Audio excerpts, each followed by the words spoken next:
சிவன் தன்னோட ஜடையில எதுக்காக சந்திரனை வச்சிருக்காங்கன்னு தெரியுமா? ஒரு முறை தக்ஷ பிரஜாபதி தன்னோட 27 நட்சத்திரங்களான அந்த பெண் குழந்தைங்கள சந்திரனுக்கு கல்யாணம் பண்ணி கொடுப்பாங்க. ஆனா சந்திரதேவன் வந்து 27 பேர்லயே வெறும் ரோஹிணிக்கு மட்டும்தான் அதிகமா பாசம் காட்டுவாங்க. இத பார்த்த உடனே மத்த பெண்களுக்கெல்லாம் ரொம்ப பொறாம வந்துரும். அவனோட மத்த மனைவிமார்கள் எல்லாம் தன்னுடைய அப்பாவான தக்ஷ பிரஜாபதி கிட்ட போய், "அப்பா, அப்பா இந்த மாதிரி சந்திரதேவர் வந்து எங்க யாரையுமே கண்டுக்க மாட்டேங்கிறாங்க" அப்படின்னு கம்ப்ளைண்ட் பண்ணுவாங்க. அதனால தக்ஷருக்கு ரொம்ப கோவம் வந்துடும்.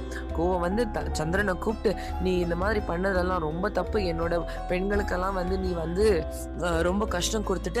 அதனால வந்து உன்னோட பொலிவெல்லாம் நீ இழந்துருவ" அப்படின்னு சாபம் விட்டுருவாங்க.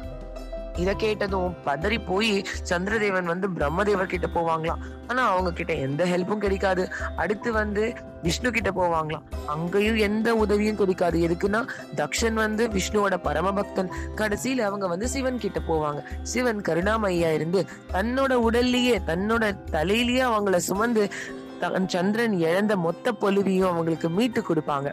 அதனாலதான் சந்திரதேவன் என்னைக்குமே சிவனோட தலையில ஒரு ஆபரணமா இருக்காங்க. இந்த மாதிரி விஷயம் உங்களுக்கு பிடிச்சதுன்னா நம்ம சேனல்ல சப்ஸ்கிரைப் பண்ணுங்க.